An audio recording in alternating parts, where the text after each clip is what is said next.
السلام علیکم، بسم اللہ الرحمن الرحیم۔ سرور کائنات صلی اللہ علیہ وآلہ وسلم کی عمر شریف کا 40واں سال تھا۔ خاندان گیتی میں رسالت محمدی کے اعلان کا وقت اب بہت قریب آ گیا تھا۔ کائنات کا ذرہ ذرہ فاران کی چوٹی سے نشر ہونے والے پیغام کے لیے گوش بر آواز تھے۔ حضرت ابوبکر صدیق رضی اللہ تعالیٰ عنہ اس وقت مکہ کے صرف ایک دیانتدار و فیاض تاجر تھے۔ اسی درمیان میں انہیں تجارتی مہم پر ملک شام کا ایک سفر درپیش ہوا اور وہ ضروری تیاریوں کے بعد روانہ ہو گئے۔ ان کے ہمراہ ان کا وفادار غلام بھی شریک سفر تھا۔ راستہ طے ہوتا رہا، منزلیں بدلتی رہیں۔ ہفتوں چلتے چلتے اب ملک شام کی سرحد شروع ہو گئی۔ عربی سوداگر کا مختصر سا قافلہ اب ملک شام کی حدود میں داخل ہو چکا تھا۔ ایک دن ایسا ہوا کہ ایک لاکھوں تک صحرا سے گزرتے ہوئے شام ہو گئی۔ حیرانی کے عالم میں اونٹنی کی مہار تھامے ہوئے تیز تیز قدموں سے چلنے لگے کہ فضا میں رات کی تاریکی جذب ہونے سے پہلے پہلے جنگل کی حدود سے باہر نکل جائیں۔ رحمت باری شریک حال تھی۔ چند ہی قدم چلنے کے بعد جنگل کی حد ختم ہو گئی۔ اب کھلے میدان کا اجالا نگاہوں کے سامنے تھا۔ ویسے یہ کہنے کی ضرورت نہیں ہے کہ مسافر کی شام کتنی اداس و اندوہناک ہوتی ہے۔ بحر ظلمت سے نکل آنے کے بعد بھی یہ فکر دامن گیر تھی کہ رات کہاں بسر کی جائے۔ خدا کی شان کہ تھوڑی ہی دور کے فاصلے پر عیسائیوں کا ایک کلیسا نظر آیا۔ آبادی کا نشان دیکھتے ہی جان میں جان آئی کہ رات گزارنے کے لیے ایک پناہ گاہ مل گئی تھی۔ قافلے کی اونٹنی کلیسا کے سامنے پہنچ کر کھڑی ہو گئی۔ سنسان ویران میں آدمیوں کی آہٹ پا کر ایک شخص باہر نکلا اور حیرت و تجسس کے ساتھ دریافت کیا، اب لوگ کون ہیں، کہاں سے آ رہے ہیں؟ حضرت ابوبکر رضی اللہ تعالیٰ عنہ نے جواب دیا، ہم عرب کے تاجر ہیں۔ مکہ جہاں خدا کا محترم گھر ہے وہیں ہمارا مسکن ہے۔ ملک شام جاتے ہوئے غالباً راستہ بھول کر ہم ادھر نکل آئے ہیں۔ کلیسا میں ایک رات بسر کرنے کی اجازت چاہتے ہیں، اس شخص نے جواب دیا۔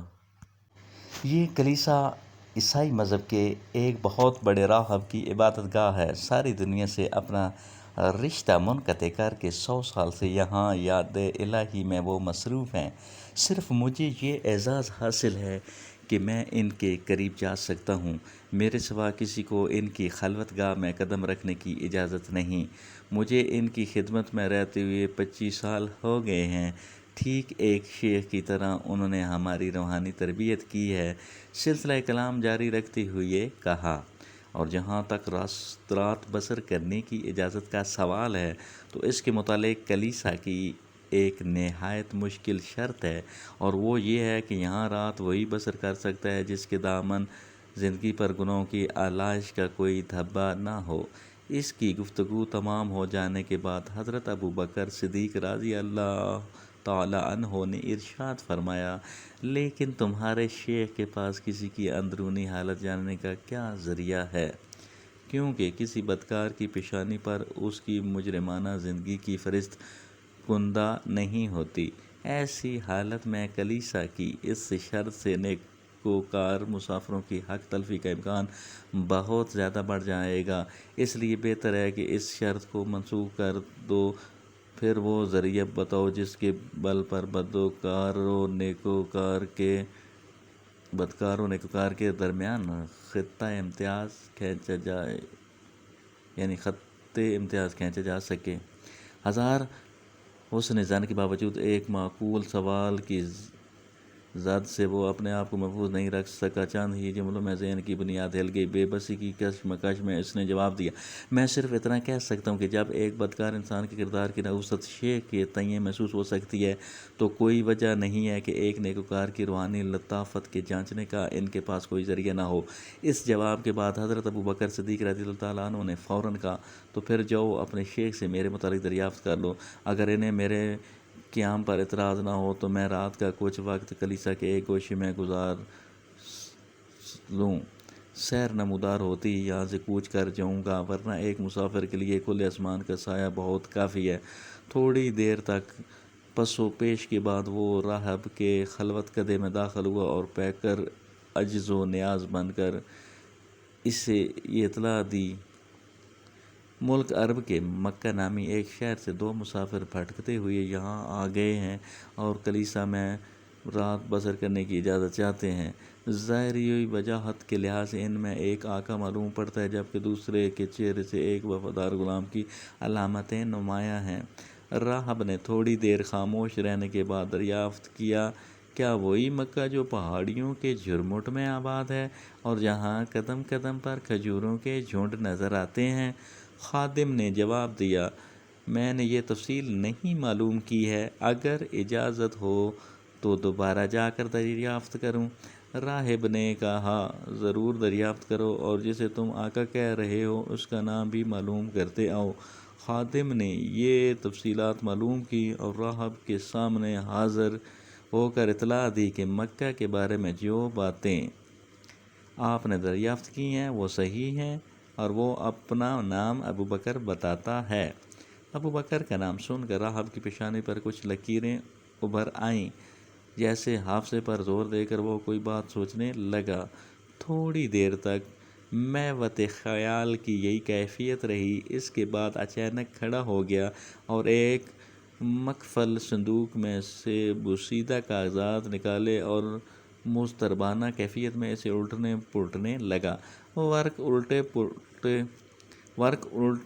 الٹتے پھلتے ایک صفحے پر نظر جم گئی اور اچانک چہرے کے اتار چڑھاؤ سے ایسا محسوس ہوا جیسے کسی گمشدہ حقیقت کا سراغ مل گیا ہو۔ فوراً ہی بےتابی کے ساتھ وفادار خادم کو آواز دی اور کہا، مکہ کے اس سوداگر سے اتنی بات اور دریافت کر لو کہ اس کے باپ کا کیا نام ہے۔ خادم نے پھر آ کر حضرت ابوبکر صدیق رضی اللہ تعالیٰ عنہ سے والد کا نام دریافت کیا اور واپس لوٹ کر جیسے ہی راہب کو اس نے اس نام کی اطلاع دی، اس کی آنکھیں حیرت و انصبات کی ملی جلی کیفیت سے چمک اٹھیں۔ جذبات کی ترنگ میں وہ کھڑا ہو گیا اور خادم کو حکم دیا، جاؤ بغیر کسی تاخیر کے اسے میرے خلوت کدے میں بلا لو۔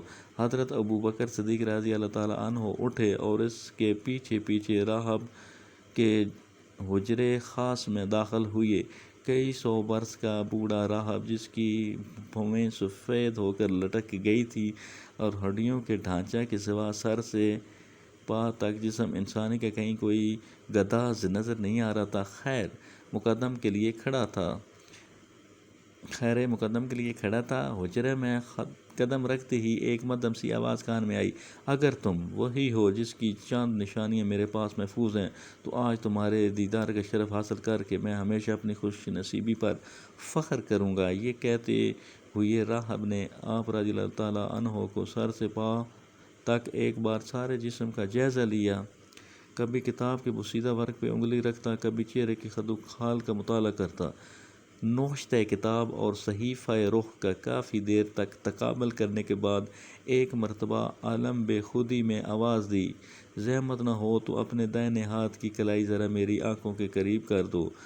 کلائی پر تجسس کی نگاہ ڈالتے ہی اس کے جذبات قابو سے باہر ہو گئے۔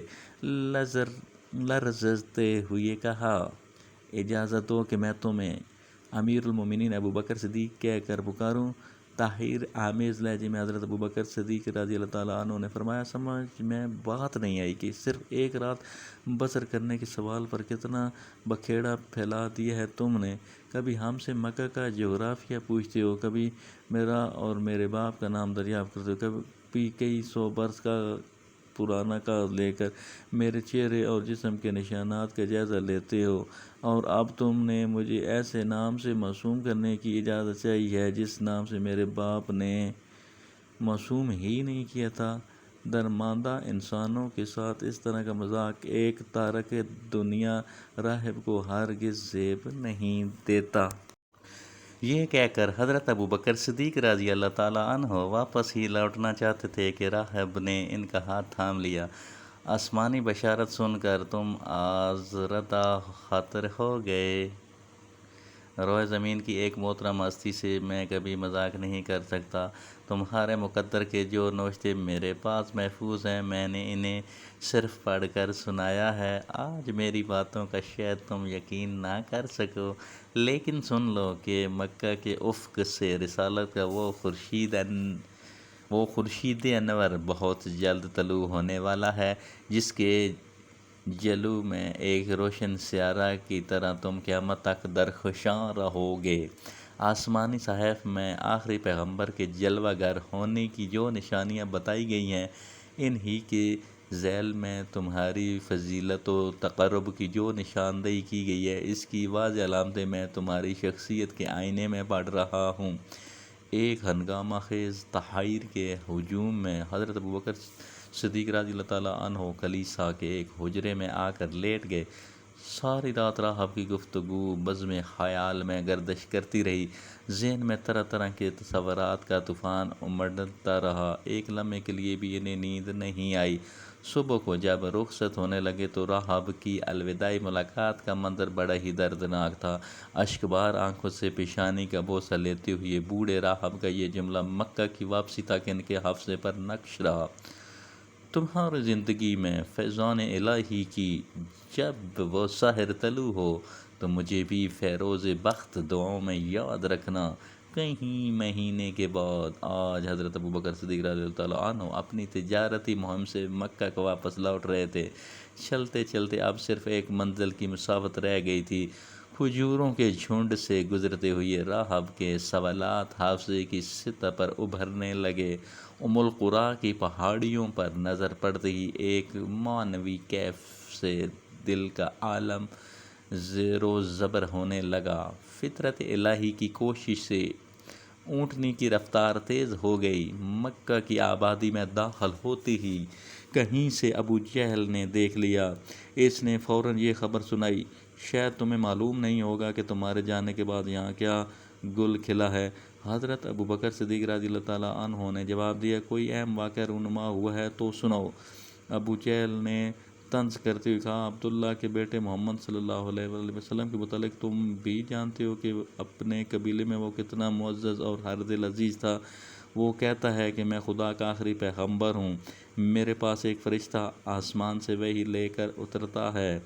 اب وہ اپنے آباء و اجداد کے خداؤں کی مذمت پر اتر آیا ہے۔ لات و حبل کے سنگ آستاں سے باغی بنا کر وہ لوگوں کو ایک خدا کی پرستش کی دعوت دے رہا ہے۔ ایک خدا کی پرستش کی دعوت دے رہا ہے۔ اس اقدام پر سارے مکہ میں غیظ و غضب کی آگ بھڑک اٹھی ہے۔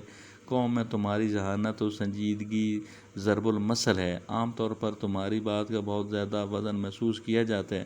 ہمیں امید ہے کہ اس فتنے کی سرکوبی میں تم اپنی بہترین صلاحیتوں کا مظاہرہ کر کے اپنی قوم کو شکر گزار بناؤ گے۔ ابو جہل کی گفتگو سن کر حضرت ابوبکر صدیق رضی اللہ تعالیٰ عنہ کی نگاہوں کے سامنے ایک نئی زندگی کا مستقبل چمکنے لگا۔ راہب کی پیشن گوئی بظاہر حقیقت کے سانچے میں ڈھلتی ہوئی محسوس ہونے لگی۔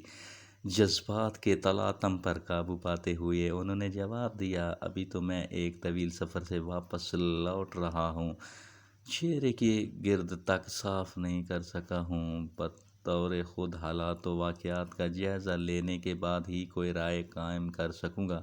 ابھی سررائے عجلت میں کیا کہہ سکتا ہوں۔ ابو جہل سے پیچھا چھڑا کر سیدھے اپنے گھر تشریف لائے۔ غلبہ شوق اور جذبِ طلب نے اتنی بھی مہلت نہیں لینے دی کہ سامان اتار کر گھر میں قدم رکھتے اس مسافرانہ سج دھج میں بنو ہاشم کے قبیلے کی طرف نکل پڑے۔ سیدھے ابو طالب کے گھر پہنچے اور اس سرکار اقدس صلی اللہ علیہ وآلہ وسلم کی بابت دریافت کیا۔ معلوم ہوا کہ وہ کوہ ابو قبیس کی طرف تشریف لے گئے ہیں۔ ایک نامعلوم و عرفتگی شوق عالم میں جیسی وہ کوہ ابو قبیس کے قریب پہنچے، دیکھا کہ دامن قوم میں سرکار صلی اللہ علیہ وآلہ وسلم ایک چٹان پر تشریف فرما ہیں۔ عارض تاباں سے رحمت و نور کا آبشار پھوٹ رہا ہے۔ قدموں کی آہٹ پاتے ہی رخ اٹھا کر دیکھا اور مسکراتے ہوئے ارشاد فرمایا: مبارک ہو، تمہارا آنا مبارک ہو۔ خیر مقدم کا انداز بتا رہا تھا کہ وہ یوں ہی نہیں بیٹھے تھے، کسی نئے آنے والے کا انتظار تھا انہیں۔ اعلان نبوت کے بعد حضرت ابوبکر صدیق رضی اللہ تعالیٰ عنہ کی یہ پہلی ملاقات تھی۔ مسرتوں کے انوار سے حضور صلی اللہ علیہ وسلم کا چہرہ جگمگا رہا تھا۔ حضرت ابوبکر صدیق رضی اللہ تعالیٰ عنہ اپنے نوشتہ تقدیر کا انجام دیکھنے کے لیے حیرانی کے عالم میں خاموش کھڑے ہی تھے کہ گل قدس کی پتیوں کو حرکت ہوئی اور کشور دل کو فتح کرنے والی ایک آواز فضا میں بکھر گئی: ابوبکر، کلمہ حق کی طرف سبقت کرنے میں پیچھے آنے والوں کا انتظار نہ کرو۔ اللہ کا آخری پیغمبر تمہیں حیات سرمدی کی دعوت دے رہا ہے، اسے بغیر کسی پس و پیش کے قبول کرو۔ حضرت ابوبکر صدیق رضی اللہ تعالیٰ عنہ نے سر جھکائے ہوئے جواب دیا: اللہ کے رسولوں کے متعلق میں نے سنا ہے کہ جب وہ دنیا میں مبعوث ہوتے ہیں تو منصب رسالت کی تصدیق کے لیے اپنے ہمراہ کچھ نشانیاں لے کر آتے ہیں۔ میں بھی اپنے تئیں اطمینان قلب کے لیے کسی نشانی کا امیدوار ہوں۔ سرکار رسالت صلی اللہ علیہ وآلہ وسلم نے حضرت ابوبکر صدیق رضی اللہ تعالیٰ عنہ کی طرف دیکھ کر فرمایا: نشانیوں سے گزرنے کے بعد بھی تمہیں اب تک نشانی کی احتیاج باقی رہ گئی ہے؟ کلیسا کی اس سنسان رات کو ابھی زیادہ دن نہیں گزرے ہیں۔ میری رسالت کی تصدیق کے لیے کیا آسمانی صاحب کے وہ نوشتے کافی نہیں ہیں جنہیں رات کی تنہائی میں اس بوڑھے راب نے تمہیں پڑھ کر سنائے تھے؟ پھر تمہاری روح کا وہ اضطراب مسلسل جس نے تمہاری آنکھوں کی نیند اڑا دی ہے اور جو تمہیں غبار آلود چہرے کے ساتھ کشاں کھینچ کر یہاں لایا ہے، کیا میری رسالت کے اقرار کے بغیر بھی اس کی تسکین کا اور کوئی سامان ہو سکتا ہے؟ حضرت ابوبکر صدیق رضی اللہ تعالیٰ عنہ یہ سن کر پکار اٹھے: صدقت یا رسول اللہ، سچ فرمایا ہے اللہ کے رسول صلی اللہ علیہ وآلہ وسلم۔ آپ نے میں گواہی دیتا ہوں کہ اللہ کے سوا کوئی معبود نہیں اور آپ اللہ کے سچے رسول ہیں۔ نبی اکرم صلی اللہ علیہ وآلہ وسلم پر ایمان لانے والے سیدنا ابوبکر صدیق رضی اللہ تعالیٰ عنہ سب سے پہلے انسان ہیں۔ ظاہری اعلان نبوت سے پہلے ہی رسول اللہ صلی اللہ علیہ وسلم صادق اور امین کے لقب سے مشہور تھے۔ آپ کی سچائی پر اعتبار کرنے پر اور ایمان لانے پر حضرت ابوبکر صدیق رضی اللہ تعالیٰ عنہ کو صدیق کا لقب ملا۔ Subscribe my channel Islamic Beauty Forever. Share, like it.